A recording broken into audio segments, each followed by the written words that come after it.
नमस्कार साथियों, सृष्टि के इस डिजिटल सेगमेंट पर मैं नितिन शर्मा एक बार फिर आप सब लोगों का हार्दिक स्वागत करता हूं। दोस्तों, जैसा कि आप जानते हैं कि हमारा डे स्पेशल का ये प्रोग्राम हर रोज़ आता ही है और हर रोज़ हमारे इस प्रोग्राम में जितने भी आज के दिन का जैसे डे स्पेशल आप मेरे पीछे देख ही पा रहे हैं, इसके बारे में हम चर्चा करते हैं, इनके कितने तथ्य हैं, कहाँ से इसका इतिहास रहा और आज के डेट में इसकी क्या प्रासंगिकता है और क्या इसका रिलीवेंट है, इन सब चीज़ों के बारे में डिस्कस करते हैं। और आज का जो दिन है वो बहुत स्पेशल है, खास तौर पे हमारे भारत देश के लिए, जिसमें ये कहा जाता है कि लोकतंत्र के 4 स्तंभ होते हैं। कार्यपालिका होती है, विधायिका होती है, न्यायपालिका होती है। 3 स्तंभ, हालांकि अगर पॉलिटी की भाषा में कहें तो ये 3 स्तंभ होते हैं, पर अगर थोड़ा सा देश को आगे बढ़ाने के लिए या चिंतन की भाषा में कहें तो चौथा स्तंभ क्या होता है? तो चौथा होता है दोस्तों मीडिया, प्रेस। वैसे ही अगर बात करें, आज अंतर्राष्ट्रीय पत्रकारिता दिवस है ना, ये फ्रीडम वाला है, अंतर्राष्ट्रीय फ्रीडम पत्रकारिता दिवस। इस दिन अभिव्यक्ति की स्वतंत्रता हमारे संविधान में, है ना, अनुच्छेद 19 में लिखित है कि अभिव्यक्ति की स्वतंत्रता होनी चाहिए। और ये अभिव्यक्ति की स्वतंत्रता खास तौर पर हमारे संविधान में किसी पत्रकारिता ग्रुप को लेकर खास तौर पर मेंशन नहीं की गई है। यह हर एक इंसान के लिए है, हर एक नागरिक को जो इस राज्य का यानी हमारे देश का नागरिक है, उसको अभिव्यक्ति की स्वतंत्रता मिली हुई है। अब हम थोड़ा सा आगे बात करते हैं दोस्तों। इस बार 2023 चल रहा है और इस 2023 में दोस्तों इसका थीम जो है वो मैं आपको बता दूं। पहले थोड़ा इंग्लिश में देख लो। Shaping a future of rights, freedom of expression as driver for all other human rights. यानी कि ये कह रहे हैं अधिकारों के भविष्य को आकार देना, अभिव्यक्ति की स्वतंत्रता अन्य सभी मानवाधिकारों के चालक के रूप में। हालांकि ये चीजें जो है ये इस बार का इन्होंने टारगेट सेट किया है, यानी कि इसका थीम है।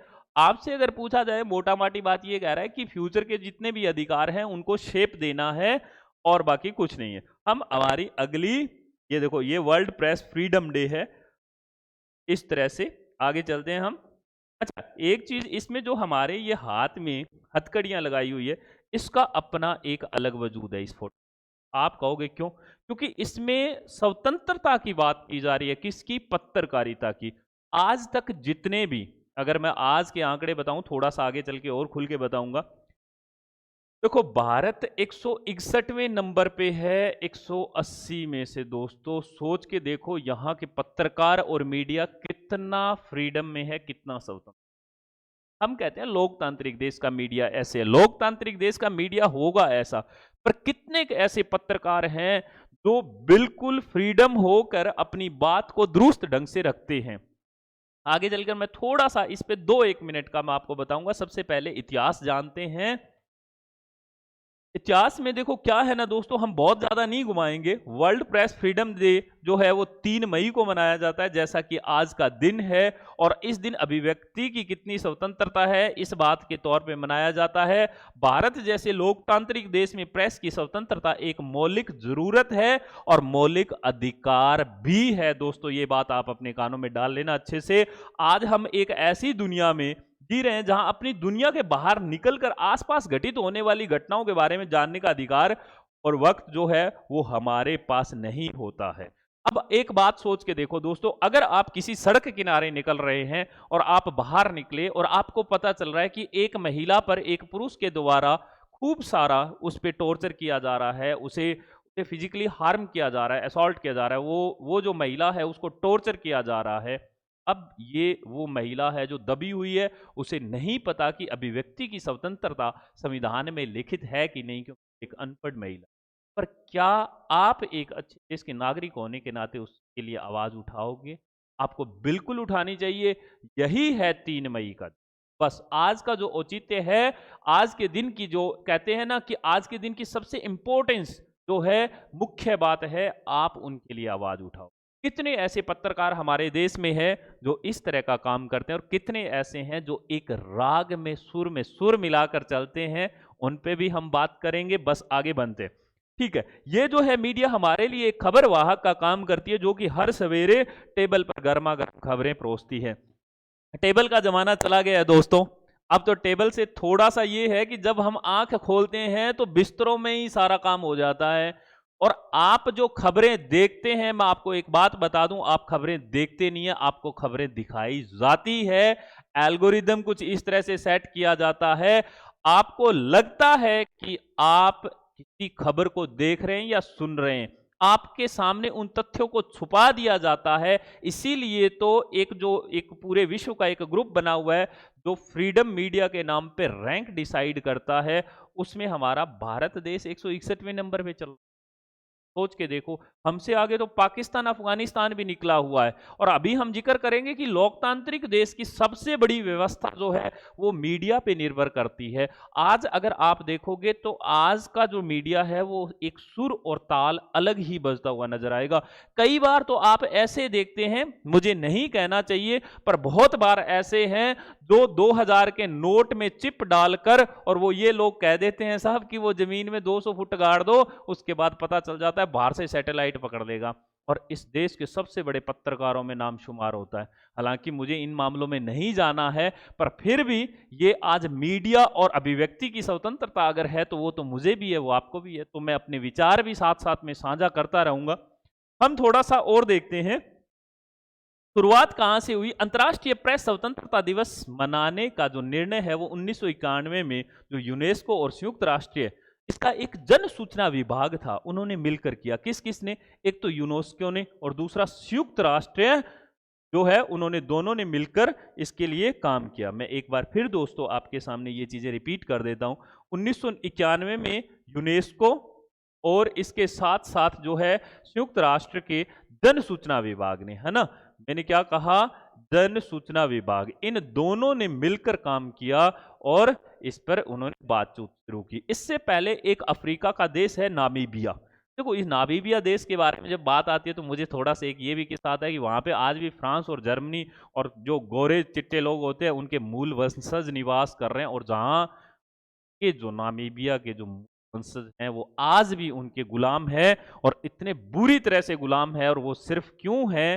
क्योंकि वहां पे साक्षरता दर नहीं है, और साक्षरता दर इसीलिए नहीं है क्योंकि वहां पे बैठने वाले सत्ताधीन लोगों और सबसे बड़े पूंजीवाद लोगों को सबसे बड़ा माइंस का काम होता है वहां पे।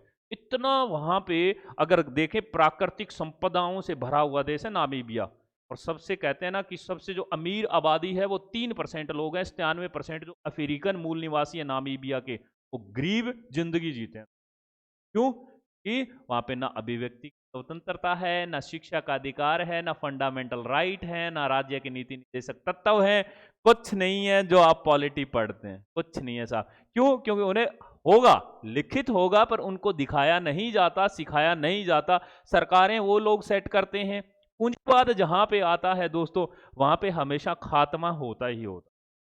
ऐसा नहीं है कि वो बढ़ता नहीं है, देश आगे बढ़ता है, पर कुछ एक मौलिक अधिकारों का हनन होना शुरू हो जाता है या फिर कुछ और चीजों का। क्योंकि पूंजीवाद को जिस तरह से अलग अलग जो फिलोसफर है, जो अलग अलग चिंतक हुए हैं, उन्होंने पूंजीवाद को अलग डेफिनेशन दी है। क्योंकि पूंजीवाद का मैंने नाम क्यों जिक्र किया, एक बात सोच के देखो कि अगर कोई बहुत बड़ा मीडिया हाउस है और वो आज सत्तारूढ़ पार्टी अगर किसी देश की है, लोकतंत्र की है, मैं अपने देश की तो बात ही नहीं कर रहा, अपना देश बहुत स्वस्थ है, बहुत अच्छा है, मैं इसकी बात नहीं कर रहा। आप कहीं अदरवाइज ले जाओ, कल सुबह ही भाई साहब आके कोई कह दे इधर आजा, तेरे को बताते हैं, तेरे को बड़े दिन हो गए, है ना, ऐसा कुछ नहीं करना। मैं आपको थोड़ा जगह देके बता, कोई भी देश ए है, इस देश में मैं कहता हूं एक सत्ता पे काबिज आदमी बैठा है जो कह रहा है कि हमारा देश डेमोक्रेसी वाला है, लोकतंत्रात्मक है। अब अगर डेमोक्रेसी वाला है, लोकतंत्रात्मक है, तो इसमें अभिव्यक्ति की भी तो स्वतंत्रता होगी। पर कहानी क्या है, ये आदमी इसीलिए उस सत्ता पे काबूज हुआ क्योंकि यहां पे पूंजीवाद बहुत हावी है। अब पूंजीवाद हावी है तो अब इसी ए देश में एक मीडिया ग्रुप है जो सबसे टॉप पे चल रहा है, जिसको मैं कह देता हूं ये मीडिया ग्रुप बी है। अब ये जो बी ग्रुप है ये पूरे देश में खबरें फैलाता है, खबरें देता है, और ये इस सत्तारूढ़ पार्टी के खिलाफ बोल रहा है, तो ये क्या करेगा, ये पूंजीवाद इसको खरीद लेगा। ये सबसे पैसे वाला आदमी है। इसमें जो आदमी काम कर रहे हैं, जो पत्रकार और मीडिया के लोग हैं, उनकी नौकरियां चली जाएगी, क्योंकि इसके खिलाफ ना बोलने देंगे, इसके खिलाफ बोलने देंगे तो इनकी भी तो जड़ें हिलेगी ना। इसीलिए कार्ल मार्क्स ने कहा था कि पूंजीवाद के तो जड़ में ही खात्मा है, इनके तो सोच में ही, कहते हैं ना कि ये गरीबों के बारे में सोच ही नहीं सकते, ये सर्वहारा जो वर्ग है उसके बारे में कभी नहीं सोच सकते। आगे चलते हैं दोस्तों, फिर कभी बात करेंगे इस टॉपिक पे। अभी मैं आपको इसके बारे में थोड़ा सा और बताता हूं कि ये नामीबिया में विंडहोक में हुए एक सम्मेलन में इस बात पर जोर दिया गया कि प्रेस की आजादी को मुख्य रूप से बहुवाद और जनसंचार की आजादी की जरूरत के रूप में देखा जाना चाहिए। हर आदमी तक इसकी पहुंच होनी चाहिए मीडिया ग्रुप की। ऐसा उस टाइम उन्होंने विंडहोक में जो नामीबिया में हुआ ये सम्मेलन उसमें जिक्र हुआ, और इसी के तर्ज पे तब से हर साल 3 मई को अंतर्राष्ट्रीय प्रेस स्वतंत्रता दिवस के रूप में मनाया जाता है। तो वर्ल्ड फ्रीडम प्रेस डे तौर पे, वर्ल्ड प्रेस फ्रीडम डे के तौर पे मनाया जाता है। आगे चलते हैं थोड़ा सा। ये जनता का आईना है साहब, इसमें मैं आपको बता दूं मोटा माटी लिखा हुआ है कि जैसे चीन है, चीन में कहते हैं कि लोकतंत्र में तानाशाह चलता है। पाकिस्तान है, वहां पे क्या होता है, सेना ज्यादा हावी रहती है। अफगानिस्तान है, वहां पे अगर और जो गुट बने होते हैं, गठबंधन जो होते हैं, वहां पे एक तरफ सेना होती है, एक तरफ जो लोकतंत्रात्मक सिस्टम चलता है, तीसरा कोई नया धड़ा पैदा हो जाता है, वो फिर बंदूक के तौर पे अपनी सरकारें जमा लेता है। मान लेते हैं बात, वहां पे बुरी हालत होगी। पर अगर हम कुछ एक रिपोर्ट की बात करें तो उनमें हमारे देश का भी तो पीछे रहता है ना मामला। अब इसमें ये लिखा हुआ है कि जैसे चीन, जापान, जर्मनी, पाकिस्तान जैसे देशों में पूर्णतः आजादी नहीं है। पूर्णतः आजादी नहीं है तो फिर वो आगे कैसे निकल गए, ये भी सोचने वाली बात है। ये फिर हो सकता है इंटरनेशनल साजिश हो, इंटरनेशनल साजिश भी तो हो सकती है भारत के खिलाफ, इसलिए इनकी रैंक पीछे धकेल दी गई हो। ये कोई बहुत बड़ी बात नहीं है, ये फिर इंटरनेशनल मुद्दा होता है कि इंडिया को नीचे गिराया जाना चाहिए। कुछ एक जो है सत्तारूढ़ पार्टी के जो बड़े चिंतक लोग हैं उन्होंने ऐसा कहा भी है कि ये हमारी छवि पे और हमारे भारत देश की छवि पे दाग लगाने की साजिशें करता है अंतर्राष्ट्रीय स्तर पर, जो हमारे दुश्मन देश होते हैं वो। अब आगे चलते हैं दोस्तों, हम जिक्र करते हैं आज की मीडिया के अंग की बात कर लीजिए। हर जगह दांव पेच का असर है। खबर से ज्यादा आज खबर देने वालों का महत्व चल रहा है, लेख से ज्यादा लेख लिखने वालों का महत्व चल रहा है। पक्षपात होना मीडिया में कोई बड़ी बात नहीं है, और अधिकांश का उद्देश्य जन जागरूकता फैलाना न होकर धाक जमाना ही होगा। अब एक बात सोच के देखो दोस्तों, आपने कितने ऐसे पत्रकारों को देखा होगा वैसे शाम तक किसी एक ही सुर में गाना गाते होंगे। ऐसी ये बात हमेशा से ही बनी आई है, चाहे वो किसी भी लोकतंत्र की बात कर लो आप। देखो उत्तरी कोरिया की तो हम बात नहीं कर रहे, तानाशाही की, वहाँ पे तो ऐसी डिक्टेटरशिप है ना भाई साहब की, वहाँ पे तो वो हेयर कट भी 8-10 तरह की फाइनल किए हुए हैं लड़कों के, उससे बाहर तो कुछ कर नहीं सकते। पर मैं बात कर रहा हूँ भारत जैसे सबसे बड़े डेमोक्रेटिक कंट्री की, जहाँ पे क्या होता है कि सुबह से शाम तक आपके सामने वो आंकड़े पेश किए जाते हैं जो शायद आपने सुने भी नहीं, कितना झूठ परोसा जाता है। आप कभी ये सर्च मार के देखो कि किस शब्द पे कितनी राजनीति। जब कोई चीज आपको दिखाई जानी चाहिए उस टाइम वो चीज आपको नहीं दिखाकर कुछ और ही दिखाया जाता है, और पूरा का पूरा एक मीडिया का एक बहुत बड़ा धड़ा होता है, वो बस उसी की राग विलाप कर रहा होता है और उसी की सुर में सुर मिला रहा होता है। ये है सबसे बड़ी प्रॉब्लम। पिछले दिनों के अगर आप घटनाक्रम को देखोगे तो एक तरफ एक बीजेपी के पूर्व राज्यपाल थे, उन्होंने क्या करा कि एक इंटरव्यू देकर तहलका मचा दिया। द वायर में उन्होंने इंटरव्यू दिया, मेरा बड़ा मन था उस पर मैं एक सेशन करूं पर मैं कर नहीं पाया, मेरा बिजी शेड्यूल था इसी वजह से। दूसरा उनका नाम है सत्यपाल मलिक, यूपी से वो बिलोंग करते हैं। उन्होंने जैसे ही वो दिया, उन्होंने खुद ये बयान किया कि मेरी इस आवाज को और मेरे इंटरव्यू को दबाया जा रहा है।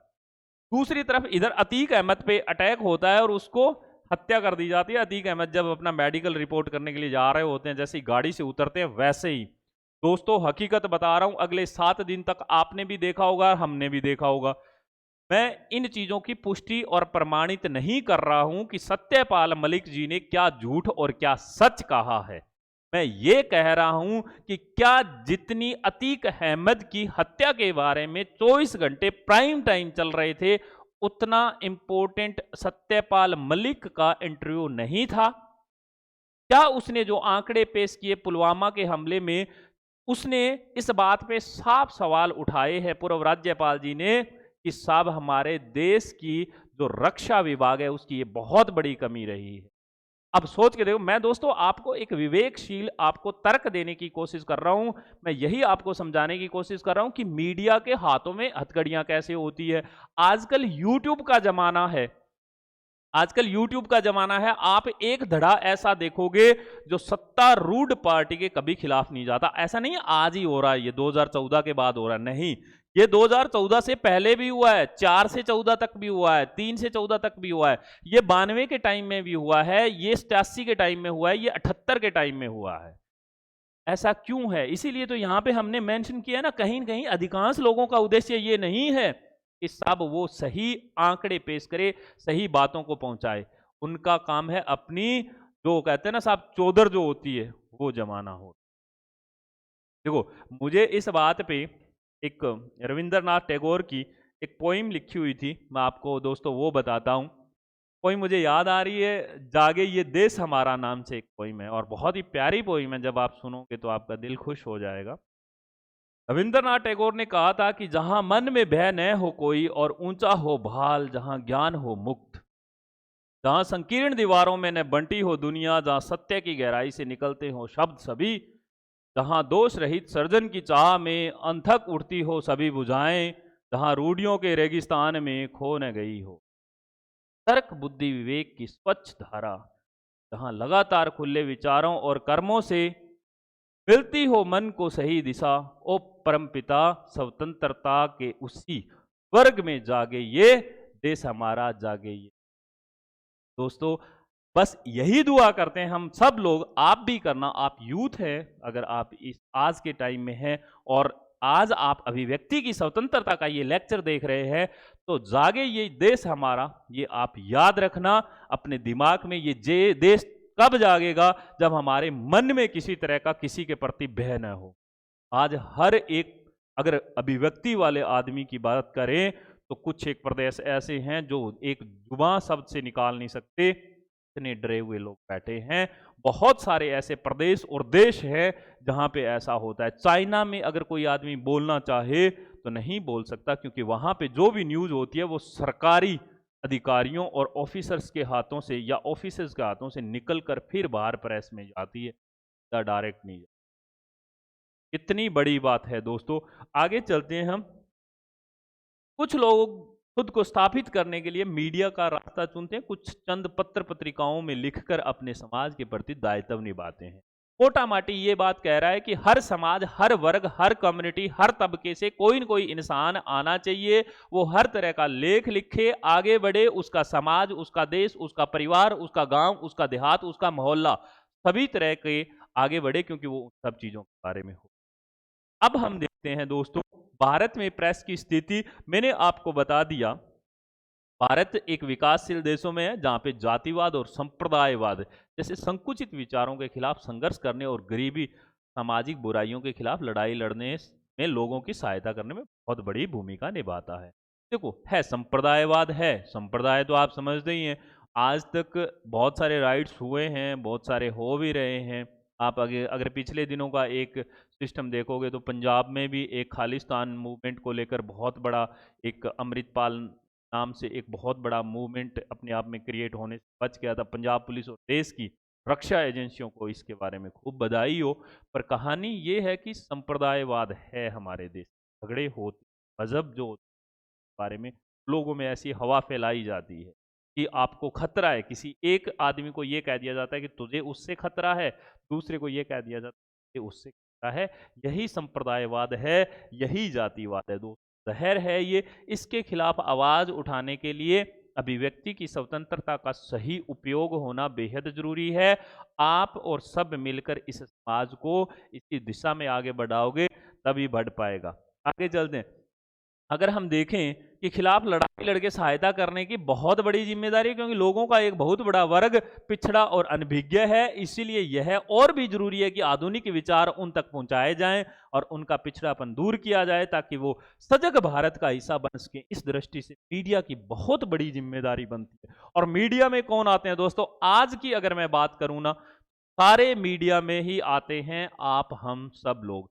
हमारा एक एजुकेटर के तौर पे काम होता है कि आपको एक ऐसा केस स्टडी दिया जाए, डे स्पेशल दिया जाए, जहां पे आपको पूरी चीजें समझ आनी चाहिए, कौन आदमी क्या कह रहा है। दो आदमियों का, दोनों का पक्ष आपके सामने रखते हैं। एजुकेटर का काम यही होता है। विवेक आपका काम करना चाहिए, किस दिशा में आपको आगे जाना।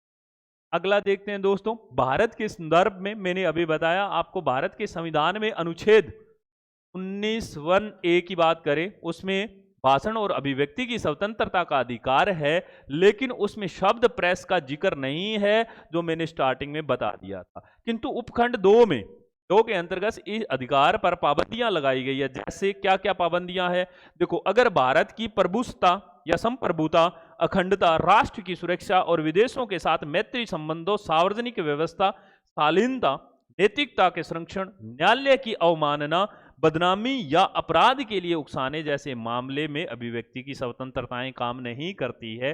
ये तो हमारा संविधान है ना, हमारा संविधान हमें क्या करता है, हमें कभी गलत नहीं होने देता। हमारे संविधान की सबसे अच्छी खास बात है, हम अगर सोच से भी गलत होते ना तो हमारा संविधान रोक देता है हमें, नहीं भाई साहब ऐसा नहीं करो, क्योंकि संविधान इजाजत नहीं देता। जैसे देश के जो सबसे बड़े संवैधानिक पद होते, आप उनके बारे में कुछ बोल नहीं सकते, क्योंकि अगर उनके बारे में बोलोगे तो ये सबसे बुरा किसके साथ हो रहा है? हमारे देश के साथ, हमारे संविधान के साथ। अगर हमारे देश के विदेशिक मैत्री संबंध है, जैसे रशिया के साथ है, आप इस पे जो आज की हकीकत केस स्टडी है वो तो कर सकते हो, टीका टिप्पणी नहीं कर सकते। अपने विचारों को इतना ज्यादा गलत दिशा में ले जाकर हमारे देश की बदनामी हो, ऐसा नहीं कर सकते।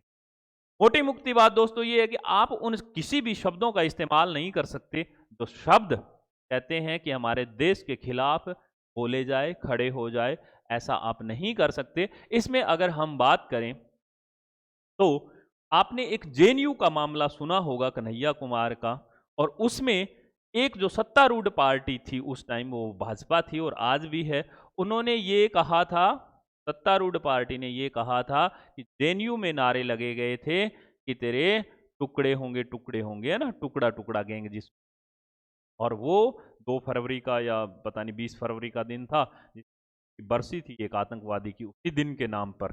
तो ये एक पक्ष कह रहा था, दूसरा पक्ष वहां पे नारे लगा रहा था, वो कह रहा था कुछ और है मामला। तो ये अगर कुछ इस तरह का, वो सच में वो टुकड़ा टुकड़ा जो गैंग है, वो जो एक पार्टी, एक पक्ष जो उसके बारे में कहता है कि ये टुकड़ा टुकड़ा गैंग है, वो जो टुकड़ा टुकड़ा गैंग है, अगर वो कुछ ऐसा कहती है जिससे कि देश की अगर आज़ादी खराब हो और देश की अगर हमारी सत्ता और हमारे देश पे लाछन लगे, दाग लगे, फिर इससे बड़ी बुरी बात हो नहीं सकती। ये संविधान में बिल्कुल इसकी कहते हैं ना कि उल्लंघन किया जा रहा है, संविधान को माना नहीं गया। दूसरा, अन्य जानकारी में देखें दोस्तों, समूचे विश्व में सूचना तक सुलभ पहुंच के बारे में बढ़ती चिंता को देखते हुए भारतीय संसद द्वारा 2005 में पास किया गया सूचना का अधिकार कानून, दोस्तों मोस्ट इंपोर्टेंट, सूचना का अधिकार कानून जो है उसका क्या है, बहुत महत्वपूर्ण हो गया। इस कानून में सरकारी सूचना के लिए नागरिक के अनुरोध है कि निश्चित समय के अंदर जवाब देना बहुत जरूरी होता है। ये भी मिल गया है हमें स्वतंत्रता के तौर पे। तो अब दोस्तों आज का जो ये लेक्चर था, अब मैं यहीं पे क्लोज करता हूँ। थैंक यू सो मच, आपने हमारा ये टॉपिक सुना, अभी तक आप बने हुए हो, तो मैं आपको एक बार फिर बधाई देना चाहता हूँ कि आप सच में आपने वो कंटेंट कंज्यूम किया है तो आज के दिन को लेकर सबसे ज़्यादा रिलेवेंट था, सबसे ज़्यादा इंपॉर्टेंट था। बहुत बहुत शुक्रिया, बहुत बहुत धन्यवाद।